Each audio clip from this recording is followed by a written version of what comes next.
Pues continuamos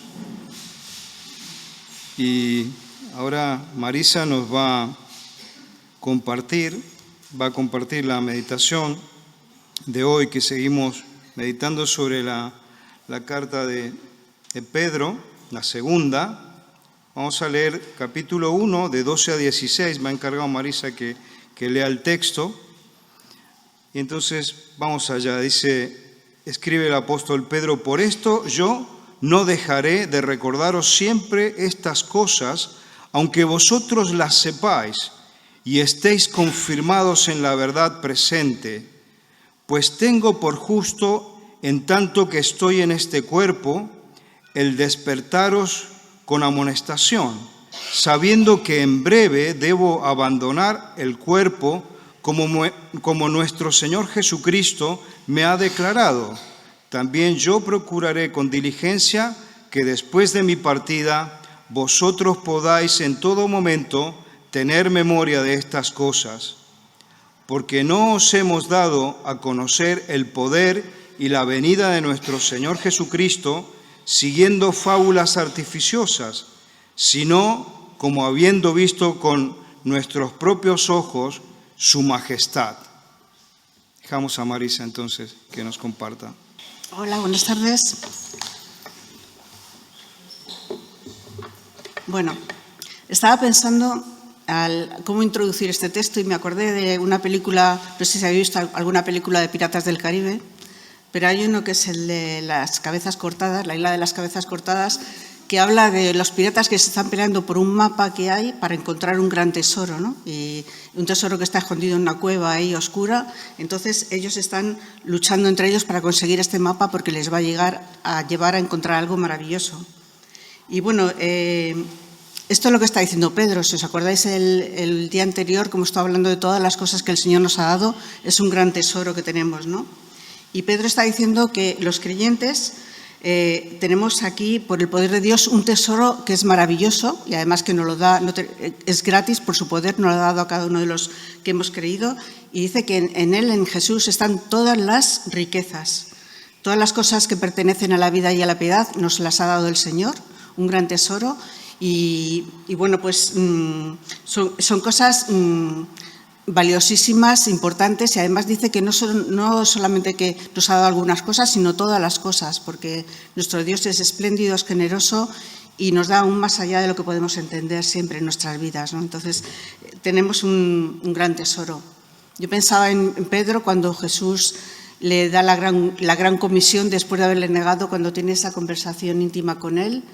¿Os acordáis lo que le dijo a Pedro? Apacienta mis ovejas, ¿verdad? Y Pedro realmente llegó a ser un buen pastor, un gran pastor para las ovejas, para todos los creyentes que fueron naciendo en Cristo, todas aquellas personas, las iglesias que se fueron formando, Pedro las cuidó como un gran pastor y estaba muy preocupado por los creyentes, por eso le escribe esta carta de Pedro a los creyentes para poder animarles y fortalecerles, ¿no? Les iba a advertir de los engaños. En esa época había una herejía que estaba incipiente, que empezaba todavía, pero que era pues una herejía que se introducía de forma sutil y podía engañar a los creyentes y llevarles a una vida errónea, ¿no? Y podía afectar a su doctrina y a la doctrina y también al comportamiento de la Iglesia, ¿no? Entonces Pedro va a hablar un poco de la importancia que es aferrarnos a la verdad de Dios para poder estar firmes, para poder crecer. Entonces, lo mejor contra la mentira, contra el engaño, lo mejor que tenemos es la palabra de Dios, ¿no? La palabra de Dios, que es la verdad, ese es lo mejor contra todas las mentiras que han surgido a lo largo de la historia, todas las cosas que el hombre se inventa para que en realidad no acercan a Dios, sino que nos alejan, ¿no? Pero Dios es la verdad. Entonces, Pedro dice, insiste en la enseñanza, dice, sabemos, ¿no? Nosotros sabemos. Y es curioso porque en esta carta hay 16 veces que se dice la palabra sabemos, ¿no? Pedro dice, nosotros sabemos, estamos en la verdad, quiero confirmaros en la verdad, quiero enseñar la verdad, ¿no? Entonces, Pedro lo que desea es que los creyentes sigan creciendo y en la gracia y el conocimiento de Dios. Es curioso que en esta carta, el primer versículo de la carta habla de eso y el último versículo de la carta también habla de lo mismo. En el capítulo 1-2 dice, gracia y paz os sean multiplicadas en el conocimiento de Dios y de nuestro Señor Jesucristo. Y en el último versículo de la carta dice, en 3:18, creced en la gracia y el conocimiento de nuestro Señor y Salvador Jesucristo. Por eso Pedro está hablando mucho del recuerdo, ¿no? No dejaré de recordaros todas estas cosas, aun cuando yo haya muerto, también me voy a encargar de que quede todo esto para vosotros, para que podáis estar firmes, ¿no? El recuerdo es muy importante, ¿no? Porque es un tesoro muy grande que Dios ha provisto para nosotros los creyentes. Y dice, mientras yo viva no voy a dejar de amonestaros, ¿no? Mientras yo viva voy a hacer todo lo posible para enseñaros la palabra de Dios, y cuando muera, de todas formas voy a procurar que quede en vuestra memoria todo esto, ¿no? Es muy importante tener en nuestra memoria las verdades de Dios.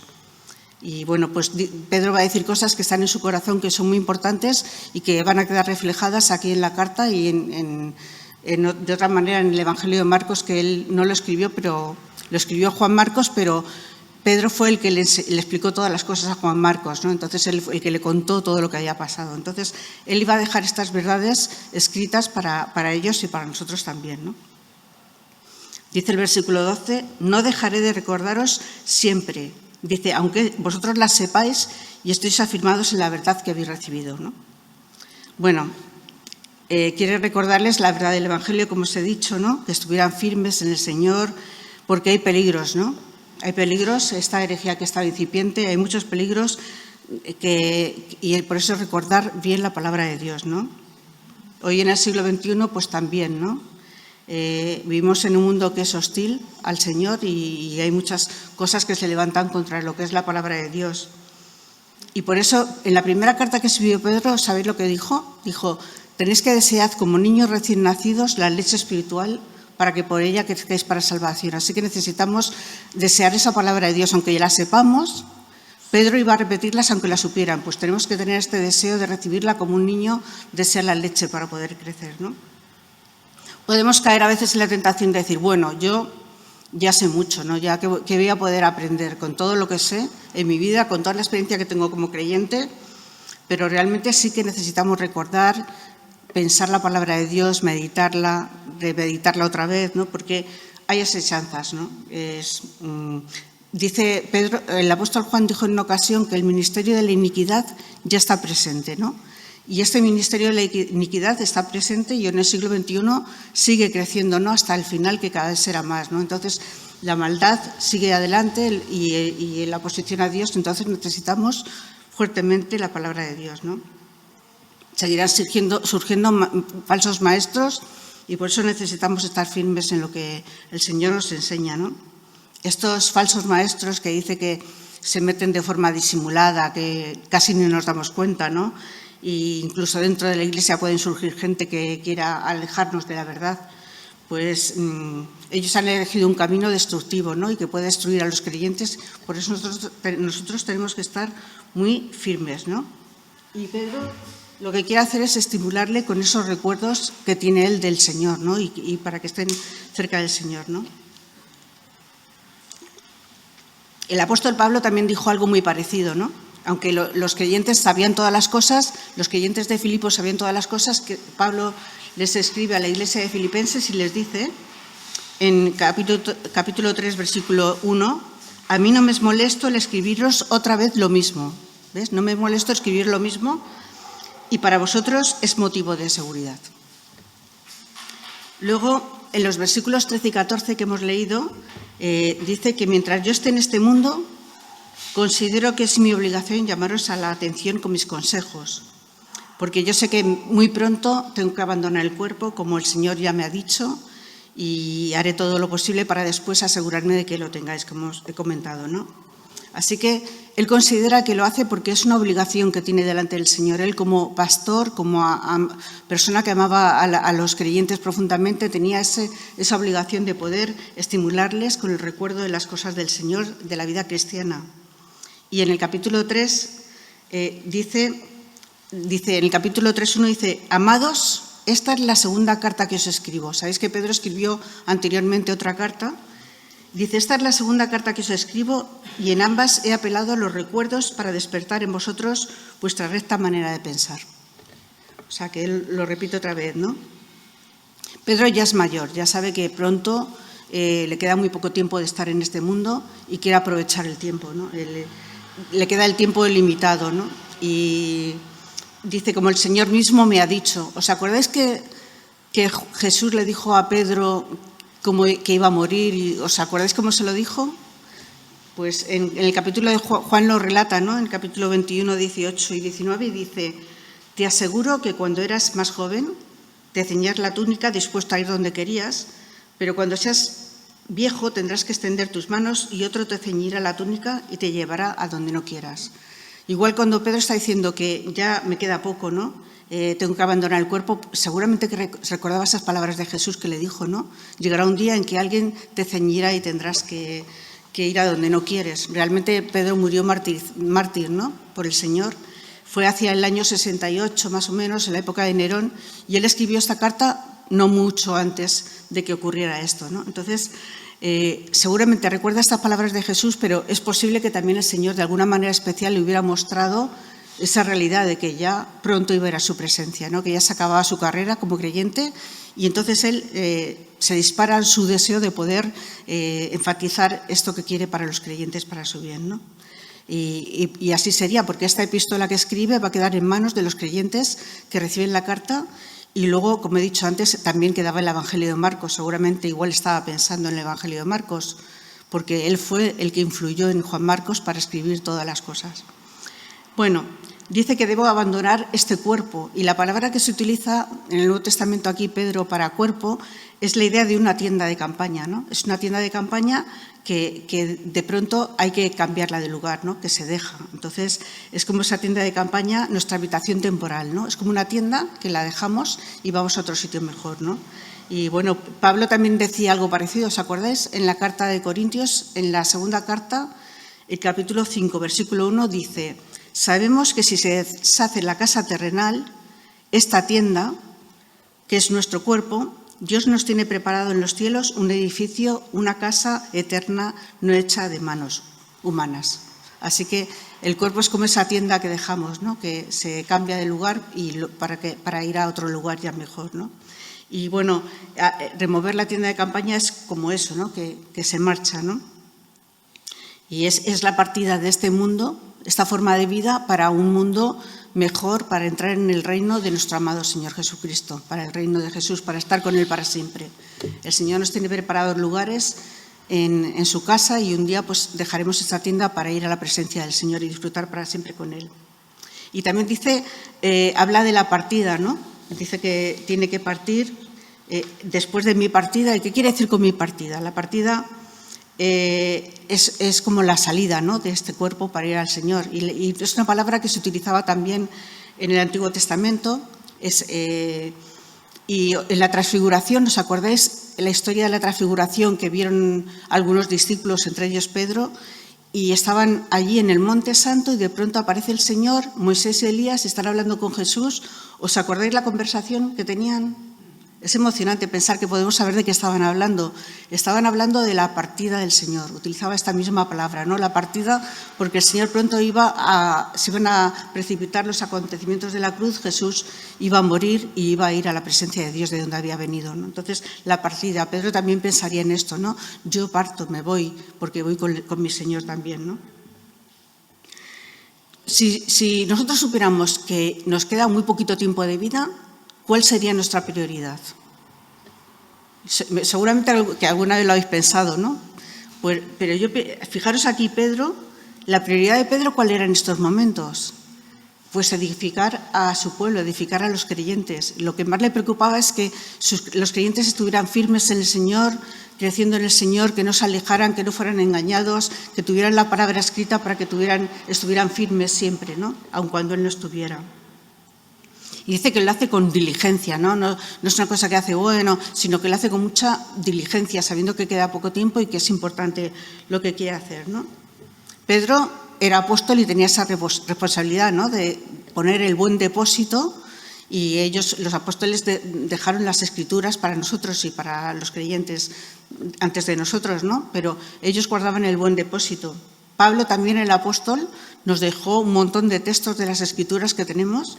Y también tenía esa inquietud, ¿no? De que la verdad del Evangelio quedara ahí, porque es lo que necesitamos. Entonces, Pablo dijo a Timoteo, que era su colaborador, su hijo en la fe, su colaborador amado, le daba algunos consejos, ¿no?, para que cuidara la iglesia donde estaba, y le decía, en la carta, le escribió dos cartas, y en la segunda carta que escribió a Timoteo, en el capítulo 1, 13 y 14, le dijo: retén la forma de las sanas palabras que de mí oíste, en la fe y amor que es en Cristo Jesús. O sea, protege esta palabra que has recibido, ¿no? Guarda el buen depósito. Los pastores y los ancianos tienen esta responsabilidad, como sabemos muy bien, ¿no? Y, nos recuerda también las palabras de Pablo. ¿Os acordáis? Pablo, cuando ya va a ir hacia Jerusalén, sabe que también su tiempo ya se acaba, que le van a encarcelar y todo esto, pero él va allí. Pero antes, en el viaje hacia allá, en Mileto, se para y habla con los ancianos y les da unos consejos que tienen que ver con todo esto, ¿no? Dice en Hechos 20, 25 y 28, 31, les dice a ellos, estaban todos ahí, una experiencia muy triste, todos llorando porque no le verían más, ¿no? Y Pablo les dice: ahora sé que ninguno de todos vosotros volverá a ver mi rostro. Y en el versículo 28, por tanto, mirad por vosotros y por todo el rebaño en que el Espíritu os ha puesto como supervisores. O sea que les dice, vosotros tenéis responsabilidad sobre el rebaño que yo os he dado para que cuidéis, para apacentar la iglesia del Señor que Él ganó con su propia sangre. Yo sé que después de mi partida entrarán en medio de vosotros lobos rapaces que no perdonarán al rebaño. De entre vosotros mismos se levantarán algunos que enseñarán falsas doctrinas para arrastrar tras sí a los discípulos. O sea, que ve el peligro, como son supervisores que vigilan, que cuidan del rebaño, ven el peligro y avisan, ¿no?, a los ancianos y los pastores para que estén atentos, para cuidar, ¿no? Por tanto, estad atentos y recordad que durante 3 años no cesé de aconsejar día y noche, incluso con lágrimas, a cada uno de vosotros. Fijaros el afán de Pablo de poder cuidar a los creyentes, de animarles, de hablar con ellos, incluso con lágrimas, para aconsejarles día y noche constantemente, ¿no? Pero no solamente los pastores y ancianos, sino que todos nosotros nos tenemos que cuidar unos a otros en ese sentido, ¿no? Pablo también dice en 1 Tesalonicenses 5:11, animaos unos a otros y edificaos unos a otros así como lo hacéis. ¿Cuál es nuestra responsabilidad? Animarnos y edificarnos también en el Señor, ¿no? Tenemos que cuidarnos unos a otros. Y Pablo también dice en Colosenses 3:16, la palabra de Cristo more en abundancia en vosotros, enseñándoos y exhortándoos unos a otros en toda sabiduría. Tenemos que tener la palabra de Dios integrada en nuestros corazones para poder también aconsejar a nuestros hermanos, aconsejarnos unos a otros y exhortarnos con la palabra de Dios. Es importante, ¿no?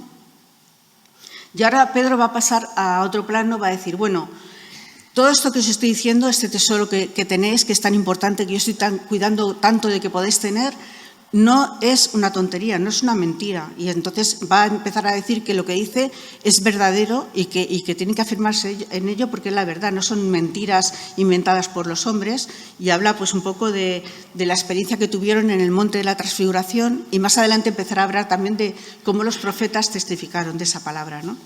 Pero dice, cuando os dimos a conocer el poder y la venida de nuestro Señor Jesucristo, no lo hicimos siguiendo fábulas, mentiras de hombres engañosas, ¿no?, sino que fuimos testigos oculares de esa majestad, ¿no?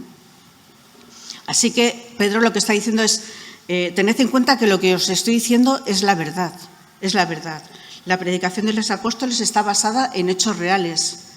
Hemos sido testigos de todas estas cosas. Nuestra fe no es una fe inventada, sino que está basada en hechos reales, en cosas que Dios ha hecho en este mundo. Dios ha venido a este mundo, Dios ha obrado y Dios se ha manifestado en medio de nuestro mundo. No son invenciones de los hombres, ¿no? No son mitos, como dice, ¿no?, como los paganos que inventaban sus mitos de sus dioses y hacían invenciones de cómo los dioses habían venido a la tierra o cómo habían ascendido a los cielos.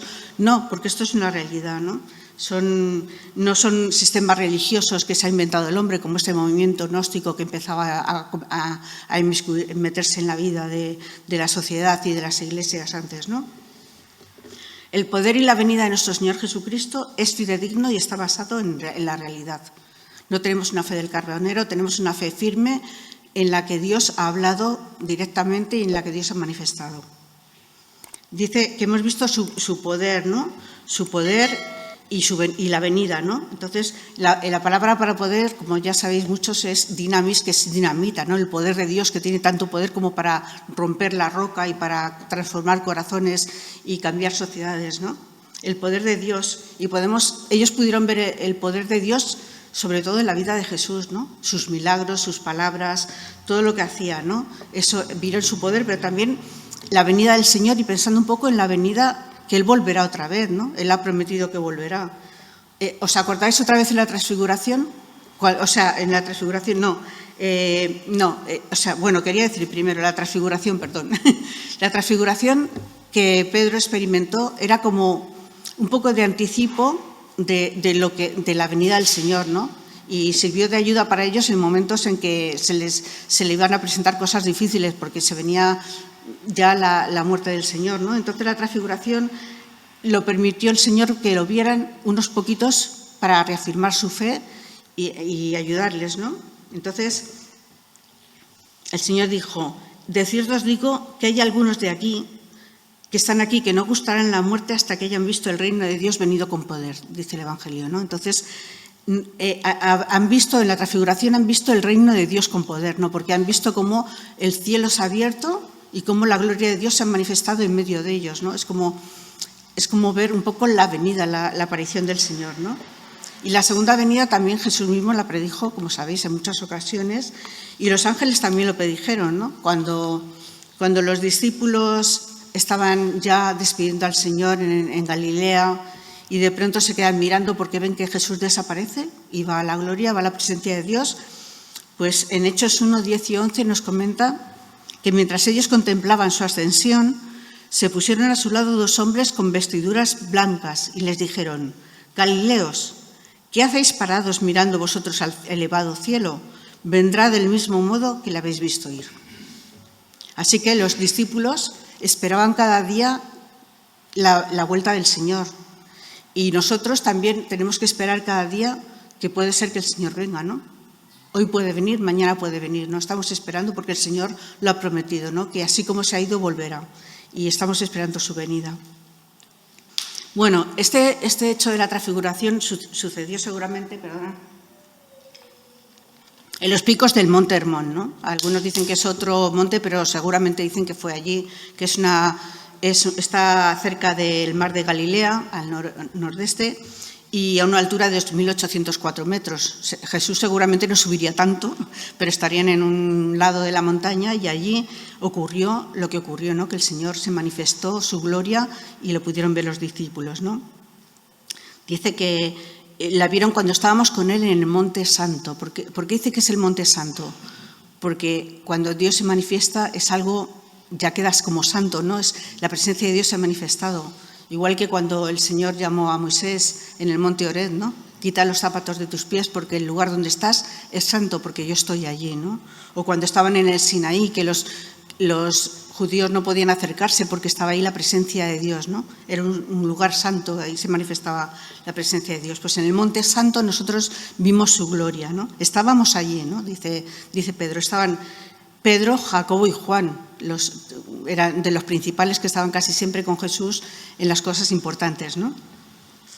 Jesús tomó a Pedro, Jacobo y Juan, los llevó aparte solos a un monte alto, dice el Evangelio, ¿no? Y entonces Pedro dice: nosotros vimos con nuestros ojos estas cosas, ¿no? Y vemos delante de un juez, un testigo ocular tiene mucha importancia, ¿no? Cuando hay un crimen o cualquier cosa, si hay un testigo, eso tiene mucho valor. Pues Pedro está diciendo: nosotros lo hemos visto, es válido lo que decimos porque nosotros estábamos allí y lo vimos, ¿no? Con nuestros propios ojos y lo oímos con nuestros propios oídos, oímos la voz, ¿no?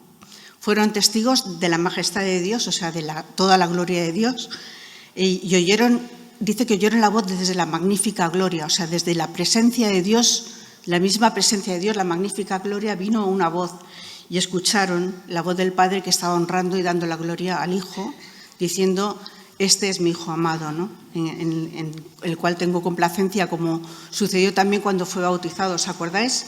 También vino una voz desde los cielos y honró al Hijo y le dijo: este es mi Hijo amado en el cual tengo complacencia, ¿no? Bueno, pues el recuerdo de la voz, toda la majestad que vieron de Dios, todo esto quedó grabado firmemente en estos discípulos, ¿no? Seguro que quedaron impactados por todo lo que pasó, ¿no?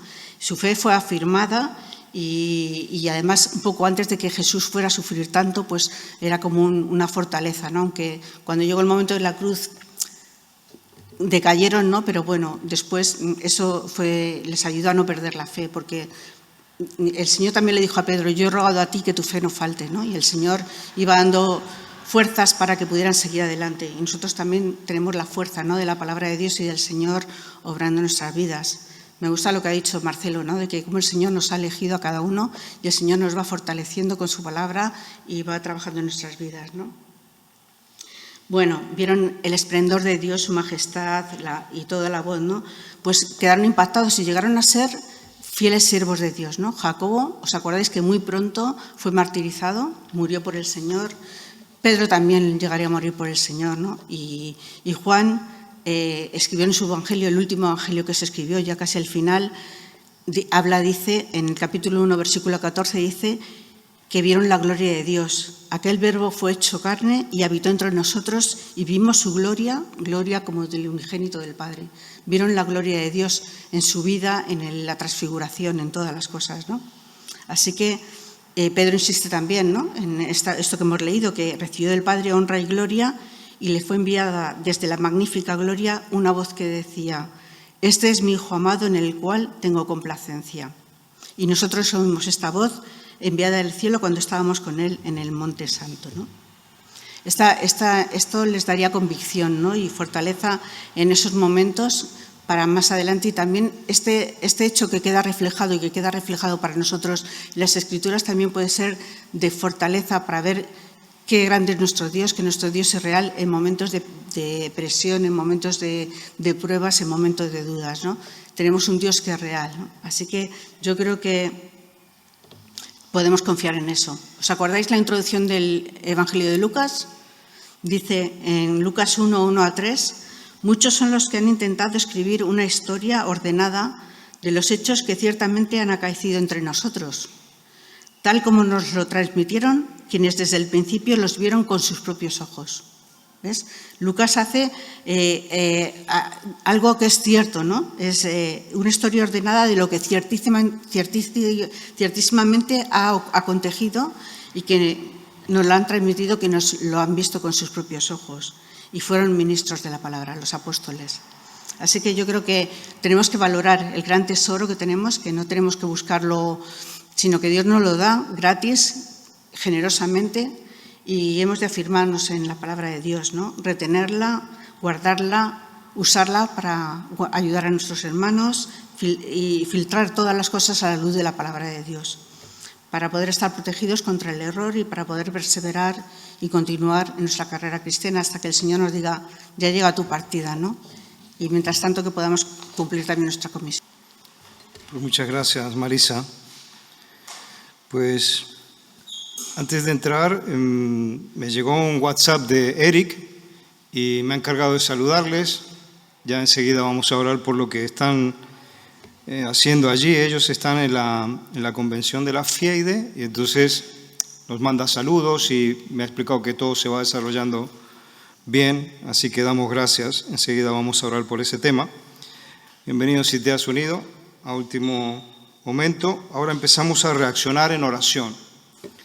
Marisa ha explicado la meditación que el Señor puso en su corazón sobre este tema tan importante que es la Escritura para nosotros, meditarla, ponernos en discusión, aferrarla, es el legado, la herencia que tenemos. Y vamos a pedirle al Señor que nos ayude, que podamos hacer tesoro de ella y que vaya cambiando como el Señor quiere, que vayamos mejorando continuamente al mirarle, hacer reconducir nuestros pasos, ser como Él.